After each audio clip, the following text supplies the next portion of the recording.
How to make schedule, schedule कैसे बनाएं। देखिए हम भागम भाग में लगे हुए हैं, पता ही नहीं है कि हमें करना क्या है, कैसे करना है, कब करना है। यस, अगर आपको ये पता हो कब क्या करना है तो आपका ज्यादा समय बच जाता है, राइट। तो सबसे पहली चीज आपके पास डायरी और पेन होना चाहिए। कितने साथियों के पास डायरी पेन है? बिल्कुल, आप ट्रेनिंग में आए हैं क्योंकि श्रोता ना बने, कुछ न कुछ लिख के लेके जाए, पता नहीं किसके मुंह से कौन सी चीज आपको मिल जाती है।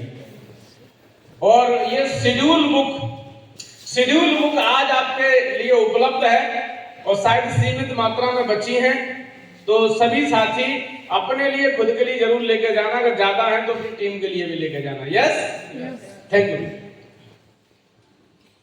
देखिए हम सबके पास 24 घंटे ही हैं।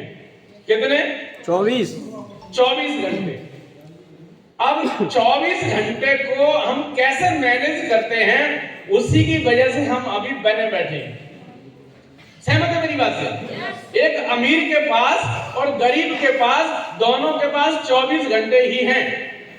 एक व्यक्ति आरसीएम में, जैसे अभी प्रेमनाथ जी ने बोला कि 10 साल से भी उसी लेवल पे है, और एक व्यक्ति 10 साल में स्टार भी बन गया। हेलो, बात समझ में आ रही है? और एक व्यक्ति अभी beginner, starter, opener, eagle, runner, winner, वहां युद्ध कर रहा है। वजह क्या है? शायद उसके शेड्यूल का सही मैनेजमेंट नहीं है। यस, सहमत है मेरी बात से आप? अगर हम आरसीएम में आए हैं तो हमें शेड्यूल बनाना पड़ेगा, बाहर के लोग बनाएं या ना बनाएं। क्लियर हो गया?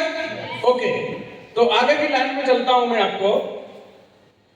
आपको शेड्यूल बनाना पड़ेगा कि आपको जागना कितने बजे है, एक्सरसाइज कितने बजे करनी है, किताब कब पढ़नी है, खाना कब खाना है, नहाना कब है, ड्यूटी कब कितनी करनी है, प्लान कितने दिखाने। हेलो, अपलाइन से कॉलिंग करनी है, टीम से कॉलिंग करनी है, परिवार में भी मैनेजमेंट देखना है, रिश्तेदारियों में जाना है, सारी जगह जाना है। लेकिन फिर कहीं ना कहीं आपका शेड्यूल सेट करना ही पड़ेगा, राइट। नहीं तो कई बार हम अस्त व्यस्त हो जाते हैं। क्या होते हैं? अस्त व्यस्त हो जाते हैं। तो अस्त व्यस्त ना हो, व्यस्त जरूर हो, लेकिन प्रॉपर शेड्यूल के हिसाब से काम करें। यस, और आपका टाइम टेबल कल क्या करना है वो आज आपको पता होना चाहिए, राइट।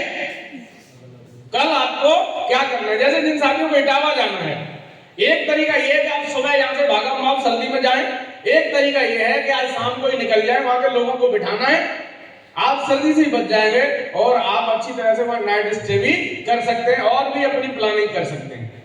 आपको एक हफ्ते का पता होना चाहिए, उस एक हफ्ते में आप क्या करने वाले हैं, अगले एक महीने में क्या करने वाले हैं, और अगले 1 साल में, 2 साल में, 5 साल में क्या करने वाले हैं। लॉन्ग टर्म अगर आपने शेड्यूल बनाया है तो लॉन्ग टर्म में हो सकता है उतना ना बने, लेकिन आज को मैनेज कर लिया तो लॉन्ग टर्म मैनेज हो जाता है। Yes, okay. शेड्यूल बनाने से पहले ये शेड्यूल होना आपके लिए बेहद जरूरी है।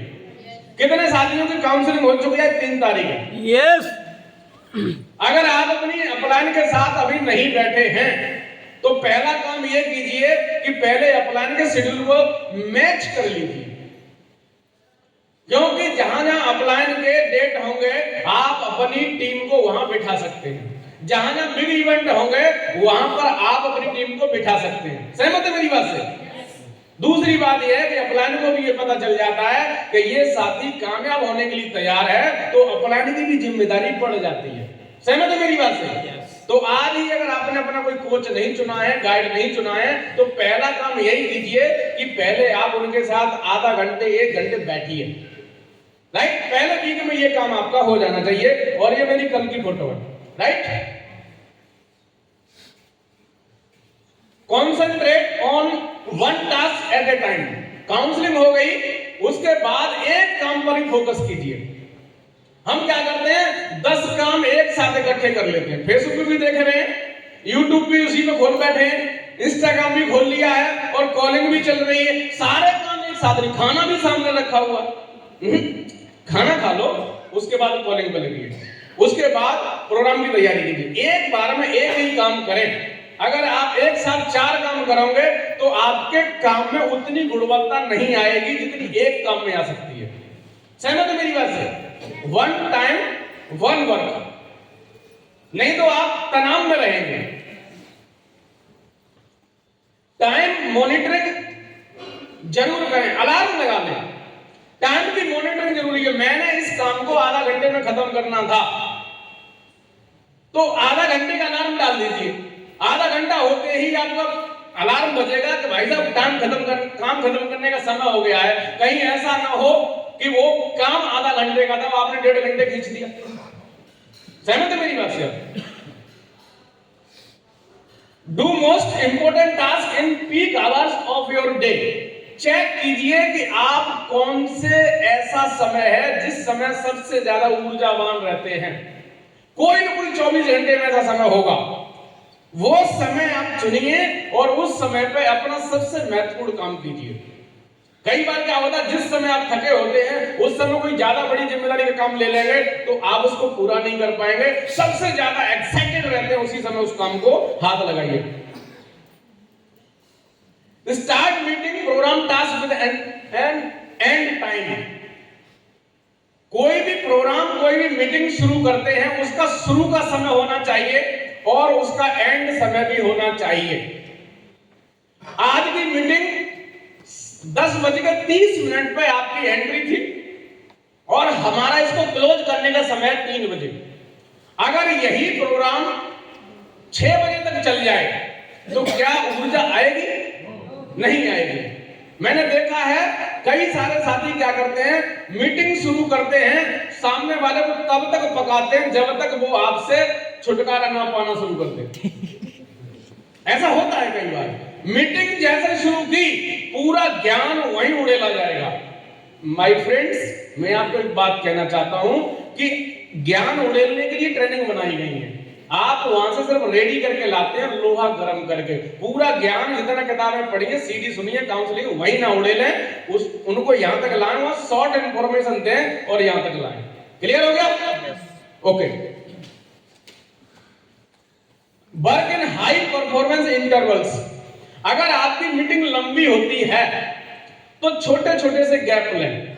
5 मिनट का हो सकता है, पानी पीना है, वॉशरूम जाना है, हो सकता है चाय पीनी है, क्योंकि बॉडी को भी एनर्जी जरूरी है। बॉडी मशीन नहीं है। आपने ट्रेनिंग प्रोग्राम में देखा होगा, बीच बीच में हमारे गुरुदेव हमें बोलते हैं कि आपका 10 मिनट का गैप है, क्योंकि वो पूरे वन डे वर्कशॉप है, 2 डे वर्कशॉप है, ऐसा होता है नहीं होता, तो उसमें बीच बीच में इंटरवल भी जरूरी है। आज के प्रोग्राम के लिए जरूरी नहीं, क्योंकि मीटिंग 2-3 घंटे की है और बीच बीच में कुछ साथी यहाँ भी 2-3 घंटे नहीं बैठ पाते हैं, कभी इधर उठ के जा रहे होते। ये शेड्यूल नहीं है, ये डिसिप्लिन नहीं है। Think 100 times before saying yes to anything that requires your time commitment। 100 बार सोच लें, अगर आप टीम के किसी साथी को टाइम दे रहे हैं, उसको यस बोल रहे हैं, क्योंकि अगर आपने उसको यस नहीं दिया, आपने उसको समय नहीं दिया, तो वो फिर आपकी उतनी वैल्यू नहीं करेगा। अगर आपने यस बोल दिया है तो उस समय आपको जाना है, नहीं तो आप नो कहने का पूरा अधिकार रखते हैं। लेकिन सौभाग्यशाली हैं वो लोग जो टीम उनसे टाइम मांग रही है। नहीं, बहुत सारे लीडर ही ऐसे हैं कि उनकी टीम उनसे टाइम ही नहीं मांगती। और अगर आपसे टाइम टीम मांग रही है तो आपको खुल के बोल देना चाहिए यस, क्यों? उसी की वजह से आपको मोटे मोटे चेक आ रहे हैं। बात समझ में आ रही है? मोटे मोटे चेक आने वाले हैं। क्लियर हो गया पूरा क्वेश्चन? और उनको जरूर टाइम दें जिनकी बिल ज्यादा चल रही है, भाई साहब मोटे चेक वही के आ रहे हैं, और जिनकी नहीं चल रही है उनकी चलो भाई। तैयार है? For task that take less than 10 minutes to complete them when creating your to do list। अगर कोई काम 10 मिनट में खत्म हुआ जा सकता है तो उनको ये मत बोलो शेड्यूल में देख के बताऊंगा।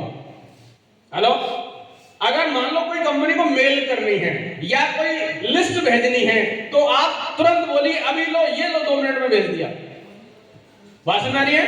10 मिनट के काम के लिए शेड्यूल इतना ज्यादा भी अपने आप को चौड़ा मत कीजिए, क्योंकि वो काम 5 मिनट में क्लोज हो रहा था, 5 मिनट में कर दीजिए तुरंत ही, हेड टू हेड। और साथ कुछ कुछ काम ऐसे छांटने होंगे कि अर्जेंट है तो कीजिए, इंपॉर्टेंट है तो बाद में भी कर लेंगे। अर्जेंट इंपॉर्टेंट अलग कीजिए। कई बार ऐसा होता है कुछ काम है, पढ़ाई है, आपका एग्जाम है कल, तो आपको वो करना है, और अगर आपको लग रहा है कि वो किसी और को सौंपा जा सकता है तो किसी और को सौंप दीजिए। क्लियर? और साहब थैंक यू, आपने ध्यान से सुना, इसलिए एक बार आप